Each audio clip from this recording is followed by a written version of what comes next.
sleeping. Dale.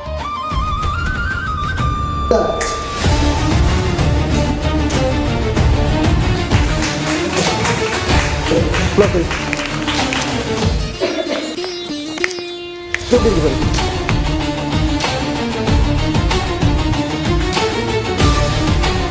Sleeping. Sleeping. Sleeping. Sleeping. Sleeping. Sleeping.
எனக்கு அவரை பார்த்ததே பெரிய சந்தோஷம். இதில் இந்த ஒரு நாள் ஃபுல்லாக இருந்திருக்கேன்.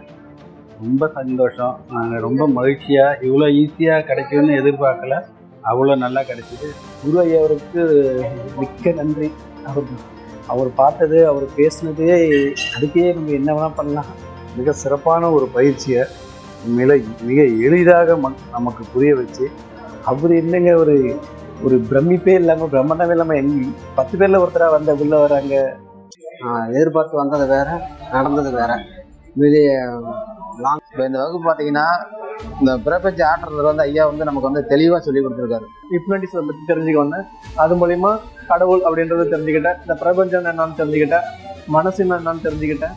எப்படி வந்து பார்த்தீங்கன்னா ஒரு மனிதரை வந்து பார்த்தீங்கன்னா மயக்க நிலைக்கு கொண்டு போக முடியும். இன்னும் நடக்குமா, இன்னும் இருக்குமா அப்படிங்கிற எதிர்பார்ப்பு தான் இருந்தது. அறிஞ்சு ஒரு டயர்டாக ஒரு தூக்க கலக்குமா அதெல்லாம் இல்லை. ரொம்ப அருமையாக ரொம்ப மகிழ்ச்சியாக கொண்டு போனார். எப்படி பார்த்தீங்கன்னா நம்ம எப்படி உணரணும், அந்த பிரபஞ்சத்தை வந்து எப்படி உணரணும், அதை உணர்ந்த பிறகு நம்ம எப்படி செயல்படுத்தணும், அது என்ன நிலைமையில் நம்ம உணர்றோம். இதை நான் இவ்வளோ லேட்டாக தெரிஞ்சுக்கிட்டாலும் பரவாயில்ல, இப்போவாது எனக்கு கிடைச்சதேன்றதுக்காக நான் ரொம்ப ரொம்ப ரொம்ப நன்றி சொல்கிறேன். ரொம்ப அதில் நிறைய விஷயம், கடவுள், இறைவன் நிறைய பற்றி சொன்னாங்க. அதெல்லாம் நம்ம ரெகுலராக கோயிலுக்கு போவோம், ஆனால் அதை பற்றி எல்லாம் தெரியாமல் இருந்தது. இப்போ நிறைய விஷயங்கள் தெரிஞ்சுக்கிட்டோம். ஹிப்னாட்டிஸ் மூலிமா வந்து ஆள் மனசுக்கு எப்படி போகிறதுன்னு தெரிஞ்சுக்கிட்டேன். ரொம்ப சந்தோஷம் அவரை பார்த்ததில்ல. அவருக்குள்ள தொடரணும். நிறைய விஷயங்கள் கற்றுக்கணும்னு ஆசை இருக்குது. கற்றுக்குவோம். எப்படி ஒரு மனிதனோட உடலை வந்து ஆரோக்கியமாக ஒரு பவர்ஃபுல்லான உடலாக ஆக்க முடியும். ரொம்ப எளிமையாக, ரொம்ப அருமையாக, ரொம்ப புரியும்படி எல்லாருக்கும் எவ்வளோ தேவைங்கிறத ரொம்ப எளிமையாக எடுத்து வச்சார்.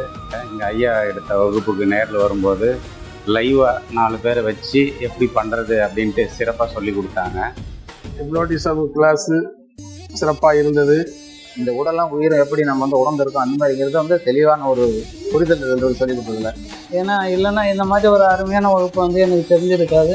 வந்து அட்டன் பண்ணதில் எனக்கு நிறைய வந்து நல்ல விஷயங்கள் தெரிஞ்சிருக்கு. அவர் வந்து ஹிப்னாட்டிசம் சொல்லி கடவுளை பற்றியும், மனசை பற்றியும், உடம்பை பற்றியும், ஆலயத்தை பற்றியும் தெளிவாக புரிகிற மாதிரி சொல்லி கொடுத்தாரு. நல்லா கற்றுக் கொடுத்தாங்க. ரொம்ப சுலபமாக இருந்தது, ஈஸியாக புரிஞ்சுது. சிறப்பான கருத்தை நமக்கு சொல்லியிருக்காரு. இது நேரடியாக வந்து செய்முறையாகவே சுவாமி செஞ்சு கேட்டார். எல்லாமே வந்து மனதால் பண்ண முடியுங்கிற ஒரு விஷயத்தை ரொம்ப எளிமையாக ஆற்றல் மூலிமா நமக்கு கற்றுக் கொடுத்துருக்காரு. அதில் அவர் வந்து நம்மளோட ஃப்ரெண்ட்லியாக நம்மளோட எல்லாத்தையும் கேட்டு அதுக்கான கிளியராக கொடுக்குறாரு. அதை ரொம்ப எளிமையாக சொல்லி கொடுத்தாங்க. அவங்க என்ன சொல்கிறதுன்னு தெரியல. ரொம்ப சந்தோஷமாக இருக்குது. தொடர்ச்சியாக இவரோட தொடர்பில் இருக்கணும்னு நான் ரொம்ப எண்ணத்தோடு இருக்கேன். ஹிப்னாட்டிசம் இல்லாமல் ஆன்மீக சம்மந்தமாகவும் நிறைய விஷயங்கள் கூடுது. அப்படி என்னும்போது இங்கே சிறப்பாக இருக்கிறதுனால எனக்கு ரொம்ப பிடிச்சிருக்கு. இல்லை, ஒரு கொஞ்சம் கூட போரே அடிக்கலை. ஒரு கிளாஸ் மாதிரி ரொம்ப இன்ட்ரெஸ்டாக தான் இருந்தது. இன்னும் ஏதாவது சொல்லுவாரா அப்படின்ட்டு ரொம்ப இன்ட்ரெஸ்டாக தான் போயிட்டு இருந்தது. ஒரு கொஞ்சம் கூட போரே அடிக்கலை. இது சொல்லவே முடியல. இந்த மாதிரி எந்த ஒரு இதுவுமே காட்டிக்கல. அவங்களுக்குள்ள அவ்வளோ விஷயம் இருக்குது. ஆனால் ரொம்ப நல்லா இருக்குது. சந்தோஷம். அது இங்கே வந்து தான் அதை தெரிஞ்சுக்கிட்டாரு, என்ன ஹிப்னாட்டிசம்னா என்னன்றது. அதை ரொம்ப அழகாக சொல்லி கொடுத்தாங்க. ரொம்ப சந்தோஷம். பிரபஞ்சத்திற்கிற ஐயாவுக்கு ரொம்ப ரொம்ப நன்றிகள். மேலும் இதை எக்ஸ்ட்ரா போனஸாக வந்து ஆன்மீகத்தையும் வந்து சொன்னாங்க. ஆனால் எத்தனையோ இடத்துல போயிருக்கோம், எனக்கு எங்கேயுமே செட் ஆகலை. ஆனால் இவர் 5 மணி நேரம் எடுத்த பாடத்தில் எனக்கு நல்லா புரிஞ்சுது. நேரம் வந்ததுனால அவர் எடுத்த பாடங்கள் வந்து தெளிவான பாடமாக இருக்குது. பட் இது ஹிப்னாட்டிசம்ன்றது ஒன்றுன்றதை வந்து இங்கே ஒரு நாளில் சுவாமிஜி கிளியராக டெமோ பண்ணி காட்டி கிளியர் பண்ணுறாங்க. ரொம்ப நன்றிங்க. ரொம்ப சந்தோஷம். ஒரு கண்மணியோட செஞ்சு காட்டினது ரொம்ப சந்தோஷம். ஐயா சித்தர் அவர்கள் மிக சிறப்பாக ஹிப்னாட்டிசம்னா என்ன, அதோட செயல்முறைன்னா என்ன, குருஜி வந்து நிறைய விஷயங்கள் ப்ராக்டிக்கலாக பண்ணி காமிச்சாங்க. ரொம்ப அருமையாக இருந்தது. நமக்கு அப்படியே சொன்னால் புரியாது இல்லைங்களா, அதனால ப்ராக்டிக்கலாக நிறைய பண்ணி காமிச்சாங்க. ஐயாவுக்கு மிக்க நன்றி. ஒரு நாள் பயிற்சி மிக சிறப்பாக இருந்துச்சு. இன்னும் சாமிஜிக்கிட்ட என்ன நிறைய தெரிஞ்சுக்கணும்னு விருப்பப்படுறேன். கிளாஸ் நல்லா இருந்தது. என்னடா வரும்போது நைட்டு ஃபுல்லாக தூக்கமே இல்லை. இது வந்து உட்காந்து கேட்க முடியுமா கேட்க முடியாதுன்னு நினைச்சு தான் வந்தேன். ஆனால் நடத்துகிற கேட்டுட்டு அந்த தூக்கமே வரல. எதுவும் தூக்கமே வரல. நல்லா அது எல்லாமே ரொம்ப இதாக இருந்துச்சு. பார்க்கலாம் சிறப்பாக இருந்துச்சு. நான் குழப்பத்தோடு வந்தேன். இங்கே வந்தப்போ நல்லா தெளிவாயிட்டு. நம்மளுக்கு ஐயா கிடைச்சது ஒரு பெரிய ஒரு வரன்னு சொல்லலாம். இந்த மாதிரி தெளிவா யாரும் சொல்லி கற்றுக் கொடுக்க மாட்டாங்க. நான் நினைச்சு பார்த்ததை விட இது ரொம்ப டிஃப்ரெண்டா இருக்கு. அட்டன் பண்ணேன். ஆனால் இப்போ நல்ல தெளிவோட நான் வந்து பேசக்கூடிய நம்பிக்கை வந்துருக்கு. மிகவும் அருமையா இருந்தது. வகுப்பு நல்லா சந்தோஷமா இருந்தது, நல்லா தெளிவா இருந்தது. ஹிப்னாட்டிசம் கிளாஸ் வந்திருந்தேன். குருஜி சார் ரொம்ப நல்லா எடுத்திருந்தாரு. என் பேர் செலின் பிரபு. நான் ஆர்மியில் ஒர்க் பண்ணிட்டு இருக்கிறேன். என்ன ஏதுன்னு உள்ளது எல்லாமே எனக்கு தெரிஞ்சிருச்சு. லைவா வந்து ஹிப்னாட்டிசம் ஒருத்தவங்களை பண்ணி எப்படி பண்ணலாம் அப்படின்றத நாங்கள் லைவா என்னை நானே கண்ட்ரோல் பண்ணிக்கலாம். ஆனால் இது அட்டன் பண்ணாதான் தெரியும் ஒவ்வொரு மனிதனும் அந்த ஹிப்னாட்டிசம் வந்து கற்றுக்கலாம். நான் எதிர்பார்த்தத விட பல மடங்கு கொஞ்சம் இன்ஃபர்மேஷனாக வந்திருக்கு. அவங்க கிட்ட இந்த ஹிப்னாட்டிசம்ங்கிறத சாமிஜி கிட்ட இன்னைக்கு நான் தெரிஞ்சுக்கிட்டேன் நிறைய விஷயங்களை. இந்த ஹிப்னாட்டிசம் கிளாஸ் அட்டன் பண்ணது எனக்கு ரொம்ப யூஸ்ஃபுல்லா இருந்துச்சு. ஹிப்னாட்டிசம் இல்லாம பீனியல் கிளாண்ட் ஆக்டிவேஷன், சரக்கலை, வாசியோகம் இப்படின்னு மக்களுக்கு அனைத்து விதமான கலைகளும் போய் சேரணும்னு. ஆனா ஐயாவை பொறுத்த வரைக்கும் நேரடி பயிற்சியாக நல்லா கற்றுக் கொடுத்துருக்கிறாரு. என் மூலமாட்டு மற்றவர்களிடம் என்ன பேசலாம், அவங்க என்ன தாட்ஸில் இருக்கிறாங்கன்னு உள்ள எண்ணங்கள் எல்லாமே நம்மளுக்கு புரியும். டாக்டர் கோபி சுந்தரராஜன். நான் திருப்பூர்லேருந்து வர்றேன். என் பேர் அசோக். நான் வந்து இங்கே கோயம்புத்தூர் கவுண்டமலை. நான் பழனிலேருந்து வந்திருக்கேன். நான் முருகானந்தம், பாண்டிச்சேரியிலேருந்து. குருநாதர் வந்து மனப்பூர்வமா ஆத்மார்த்தமா கொடுக்குறாரு. அதோட சார்ந்து நிறையவே பாட்டு வச்சிட்டாரு. முக்கியமான ஒரு விஷயமா நிறைய நடந்தது. சார் கிளாஸுக்கு வந்த பிறகு தான் என்ன அப்படிங்கிற விஷயத்த தெரிஞ்சுக்க முடிஞ்சது. ப்ளஸ் பிரபஞ்ச ஆற்றல் இருக்குது அப்படிங்கிறதையும் அவர் ஃபீல் பண்ண வைக்கிறாரு. இன்னும் வாசி யோகா, இன்னும் சரக்கலை அந்த மாதிரி இருக்குது. அதை நான் சாமிஜிக்கிட்ட கற்றுக்கலான்ட்டு இருக்கிறேன். வாசி யோகம், மெடிடேஷன், பிராணாயாமா, அதோட இந்த ஆழ்நிலை தியானம் இதெல்லாம் கலந்து சொல்லும்போது இதுக்குள்ள ஒரு பெரிய ஆன்மீகமானது இருக்கு. சரி, எப்படி ஒருத்தவங்களை அனுசரிக்கணும், எப்படி ஹிப்னாட்டிசம் லெவல்ல கொண்டு போகணுங்கிற விஷயத்த. நன்றி பிரபஞ்சத்துக்கு நன்றி, பிரபஞ்ச சித்தருக்கு நன்றி. எல்லாருமே இங்க வந்தவங்க நல்லா பயனடைஞ்சிருக்காங்க. ஆழ்மனசு சிகிச்சை ஹிப்னாட்டிசம் அதை பற்றி இன்னைக்கு ரொம்ப சிறப்பாக எடுத்தார். ஐயா கிட்ட வந்ததுக்கப்புறம் அனுபவத்தில் கற்றுக் கொடுத்தாரு. சிறப்பாக நேர்முக பயிற்சியாக கற்றுக் கொடுத்துருக்காருங்க. அதில் ரொம்ப மகிழ்ச்சி. சப்கான்சியஸ் மைண்டுக்குள்ள போய் எப்படி ஒருத்தவங்களுக்கு வந்து நிறைய விஷயங்களை சரி பண்ண முடியும்ன்றத தெரிஞ்சுக்கிட்டோம். பிரபஞ்சத்துக்கு நன்றி, பிரபஞ்ச சித்தருக்கு நன்றி, என் குருவுக்கு நன்றி. செய்முறையில் தெளிவாக விளக்கம் சொல்லி அதை வந்து செஞ்சு காட்டினது இல்லாமல் செய்யவும் வச்சாங்க. பிரபஞ்சத்துக்கு நன்றி, பிரபஞ்ச சித்தருக்கு நன்றி. ஃபீலிங்ஸ் எல்லாம் கொஞ்சம் உணர்வுகள்லாம் தெரிய வந்துச்சு. இந்த டீப் பிரீத் எடுத்துட்டு இதை சொல்கிற ஒவ்வொன்றும் சப்கான்சியஸில் நம்ம ஆழமாக யோசிக்கும் போது கொஞ்சம் உணர்வுகளாக வெளிப்பட ஆரம்பிச்சிச்சு. இதை கற்றுக் கொடுத்த எங்கள் குருஜிக்கு ரொம்ப நன்றி. ரொம்ப அருமையான வகுப்பாக இருந்தது. இனிமையான அனுபவம். நான் நல்ல முறையாக அனுபவ ரீதியாக கற்றுக்கிட்டேங்க. ரொம்ப நன்றி, வணக்கம். பிரபஞ்சத்துக்கு கோடானபடி நன்றிகள், பிரபஞ்ச சித்தருக்கு கோடானபடி நன்றி. பிரபஞ்சத்துக்கும் நன்றி, பிரபஞ்ச சித்தருக்கும் நன்றி. பிரபஞ்ச சித்தருக்கும் பிரபஞ்ச ஆற்றலுக்கும் ரொம்ப நன்றி. குருவுக்கு என்னுடைய ஆத்மார்த்தமான நன்றி. பிரபஞ்ச சித்தர் ஐயாவுக்கு ரொம்ப நன்றி, பிரபஞ்சத்துக்கு நன்றி. பிரபஞ்சத்திற்கு நன்றி, பிரபஞ்ச சித்தருக்கு நன்றி. நான் என்ன எதிர்பார்க்கணும் அதை விட ஒரு 10 மடங்கு 20 மடங்கு அதிகமாக வந்து எனக்கு உண்டான தகவல் வந்து கிடைச்சது. ஹிப்னாட்டிசம்னா என்ன? இப்போ எனக்கு மன திருப்தியாக இருக்குது. இந்த இடத்துல குருஜி விளக்கமாக சொல்லி கொடுத்தாரு. அதில் வந்து நெகட்டிவ் எனர்ஜியை பாசிட்டிவ் எனர்ஜியாக எப்படி மாற்றுறது, மிக அருமையாக மிக எளிய முறையில் சரக்குலையும் வாசி யோகத்தையும் சொல்லி கொடுத்துட்டு இருந்தாரு. இன்னைக்கு ஹிப்னாட்டிசம் அப்படிங்கிற ஒரு அரிய கலையை ரொம்ப எளிய முறையில் சொல்லி கொடுத்து ஐயா எனக்கு நல்லபடியாக எனக்கு எல்லாமே ஒரு தெளிவான ஒரு கொடுத்தாரு. விஷயங்கள் நிறைய விஷயங்கள் வந்து தெளிவாக இருந்தது. கேட்ட கேள்விக்கும் வந்த ஒரு கிளாஸுக்கு கிளாரிஃபைடாக கொடுத்தாரு, சொன்னார், சொல்லி கொடுத்தாரு. கன்னியாகுமரியிலேருந்து வரேன். பிரபஞ்ச பேராற்றல் எப்படி இருக்குது, தெய்வ ஆற்றல் எங்கே இருக்குது, ரொம்ப வந்து பயனுள்ளதாக இருந்தது இந்த வகுப்பு. அதே மாதிரி நம்ம பிரபஞ்ச சித்தருக்கு ரொம்ப நன்றி சொல்லணும். அது ரொம்ப எனக்கு பிடிச்சிருந்தது. இறைவன் என்ன, கடவுள்னு என்ன, மேற்கொண்டதை இன்னும் சில விஷயத்தை கற்றுக்க முடியும் இவர்கிட்ட இருந்து அப்படின்னு ஒரு நம்பிக்கையோட நல்லா திருப்தியோட இருக்கேன். வெளிப்படையக்குள்ள ஒரு நல்ல ஒரு மோட்டிவேஷன் ஐயா கொடுக்காரு. மனசை பற்றி மனசை வந்து எப்படி கையாளணும், இதுக்குள்ளே இருக்கிற அந்த கழிவுகள் எப்படி வெளியேற்றுறது எதிர்பார்த்ததோட எனக்கு ரொம்ப நல்லா தெளிவாக சொல்லி கொடுத்தது இன்னும் ரொம்ப நன்றி. நீ கலைஞர்ல ரொம்ப சந்தோஷம். அது உண்மையிலேயே உள்ளுக்குள்ள இருந்தது வந்து வெளியில ஒரு ஆனந்தமான ஒரு நிலையை நான் வந்து பார்க்க முடிஞ்சுது என்னால இந்த தமிழகத்துல எனக்கு ரொம்ப சந்தோஷம்.